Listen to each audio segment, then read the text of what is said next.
हमने उठाया नाम तेरा ही लिखा। जब कलम हमने उठाया नाम तेरा ही लिखा। ए मेरे माबूद सीधा रास्ता हमको बता, ए मेरे माबूद सीधा रास्ता हमको बता। ये ज़मीनों आसमां सब तेरी रहमत के तुफैल, ये ज़मीनों आसमां सब तेरी रहमत के तुफैल। तेरी मर्जी से चला करती है दुनिया में हवा। हजरात, डॉक्टर साबरा खातून साहबा ने दो जुमले में बड़ी बड़ी अपनी पूरी आसनसोल का तारुफ भी कराया, मोहब्बत का पैगाम भी दिया और इंसानियत के हवाले से बहुत सारी बातें की। हमें आज का ये प्रोग्राम बज़्म तस्लीम न्याज़ी के ज़ेर एहतमाम मुनक़िद हो रहा है। आज का ये प्रोग्राम देखकर हैरत भी हो रही है कि सैयद अफरोज़ आलम साहब ने इतने बड़े प्रोग्राम कैसे करा लिए। और ये तस्लीम न्याज़ी साहब यकीनन मुबारकबाद के मुस्ताहिक़ हैं कि इन्होंने बच्चों की हौसला अफजाई भी की और एक बड़े और एक इंग्लिश की एक किताब आई है, एकेडमिक किताब, जिसका रस्मी इजरा भी अमल में आया। और परवेज़ कासमी जो बहुत ही अदब नवाज और ज़मीनी सतह पर अदब के हवाले से पूरे हिंदुस्तान में जाने पहचाने जाते हैं, उनकी किताब अभी आई है कहीं और चलो के उन्वान से।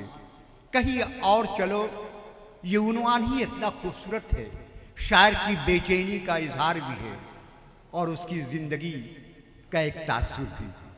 आइए, समझ में नहीं आता कि मैं आज के मुशायरे का आगाज़ कहाँ से करूँ। सैयद अफरोज़ साहब ने हिंदुस्तान के ऐसे ऐसे चांद सितारों को आज के स्टेज पर इकट्ठा किया है जहां मुशायरे बिल्कुल कमर्शियल हो रहे हैं, बिल्कुल शोरा आते हैं और अपने कलाम, और फिर उसके बाद ऐसे हालात, ऐसे माहौल पैदा करके चले जाते हैं कि जो बिल्कुल अदब पर आँच आती है और अदब के हवाले से एक हैरत भी होती है कि यह ऐसा अदबी प्रोग्राम कैसे कौन लोग कराते हैं। मगर मैं सैयद अफरोज़ साहब को मुबारकबाद दूंगा कि हिंदुस्तान के वो शोरा जो रिसालों और मुशायरों के हवाले से जाने पहचाने जाते हैं, आज के प्रोग्राम की सबसे बड़ी खूबी ये है कि एक नई और पुरानी नस्ल के दोनों शोरा को इकट्ठा किया है। एक तरफ नईम बुरहानपुरी अदब का एक बड़ा नाम अगर नज़र आ रहा है, तो दूसरी तरफ अज़्म शाकरी तशरीफ़ रखते हैं। और आज का ये मुशायरा डॉक्टर अनवर ईरज आज के इस मुशायरे की सदारत फरमा रहे हैं। हम लोग मुल्क के सदर से कम रुतबा मुशायरे के सदर का नहीं होता। डॉक्टर अनवर ईरज आज के मुशायरे की सदारत फरमा रहे हैं। हम सभी की जानिब से तायीद करते हैं। हज़रात, है कश्मकश में मताए दिल, शुरू करूँ मैं कहाँ से पहले। है कश्मकश में मताए दिल, शुरू करूँ मैं कहाँ से पहले। हर एक चेहरा ये कह रहा है यहाँ से पहले, यहाँ से पहले। हज़रात, शायरी के हवाले से मैं चंद बातें अर्ज करके मैं शोरा के हवाले शोरा को आप हज़रात के सामने पेश करूँगा। हज़रात, शायरी कुदरत का बेशबहा अतिया है और इस काम के लिए अल्लाह रब्बुल इज़्ज़त ने ख़ास लोगों को ही मुंतखब किया और ऐसे ही शोरा यहाँ तशरीफ़ रखते हैं। हज़रात, परवेज़ साहब कह रहे कि शायर को बुलाइए। शायर को बुलाने की मैं बुलाऊँगा, मगर ज़रूरी है कि मैं अगर निज़ामत कर रहा हूँ तो मैं 2 मिनट अदब के हवाले से मैं बोलूँगा ही, उसके बाद मैं नहीं बोलूँगा। गज़ल के ख़िलाफ़ नाक़दीन चीखते रहे और इस सिन पे गज़ल पे ओछे वार होते रहे। किसी ने कहा कि इसकी गर्दन उड़ा देनी चाहिए, किसी ने कहा नीम बहशी सिंह का नाम दिया कलीमुद्दीन अहमद ने। इस सिनफ़े गज़ल फरोशे वार नाक़िदों के होते रहे, मगर जादू वही जो सर चढ़कर बोली।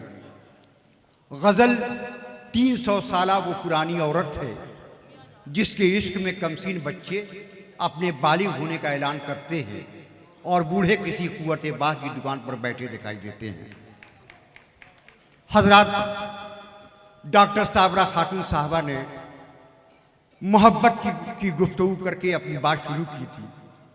मैं ये अर्ज कर दूं कि आज से 700 बरस कबल अगर मेरी निगाह तुलसीदास की तरफ जाती है, संत रविदास की तरफ जाती है, तो उस 700 बरस के जो हालात हुए होंगे और सरमायादाराना निज़ाम के खिलाफ आंख मिलाकर बात करना कोई आसान काम नहीं। तुलसी ने कहा, संत रविदास ने कहा, सबसे पहले तो मैं ये बता दूं कि मोहब्बत की बात अल्लाह के रसूल सल्लल्लाहु अलैहि वसल्लम ने जब सहाबा करीब पहुँचे तो उनसे सहाबा ने कहा कि या रसूलल्लाह हमारे लिए कोई पैगाम मत दें, हमें कुछ बताएं। तो अल्लाह के रसूल ने कहा, सिर्फ मोहब्बत का नाम लिया, 3 मरतबा मोहब्बत की बात की और तमाम सहाबा ने पूछा और यही कहा कि मोहब्बत मोहब्बत मोहब्बत की बात की। अल्लामा इकबाल ने कहा कि दर्द दिल के वास्ते पैदा किया इंसान को, वरना अताअत के लिए कुछ कम न थे कर लो बयां। संत रविदास ने कहा कि संत रविदास के ज्योति सब, मुसलमान से कर दोस्ती, हिंदुअन से कर प्रीत। मुसलमान से कर दोस्ती, हिंदुअन से कर प्रीत। रविदास के ज्योति सब, हरिहर के सब मीत। खुर्शीद अकबर ने कहा कि दुनिया को रौंदने का हुनर जानता हूं मैं, लेकिन ये सोचता हूं कि दुनिया के बाद क्या। कबीर ने कहा कि पोथी पढ़ पढ़ जग मुआ, पंडित भया न कोई। 2.5 अक्षर प्रेम का पढ़े जो पंडित हुए। आइए हज़रात, मैं सिर्फ ये कहना चाहता हूं कि शायरी सिर्फ और सिर्फ मोहब्बत का पैगाम है। आइए, वक्त काफ़ी हो चुका है।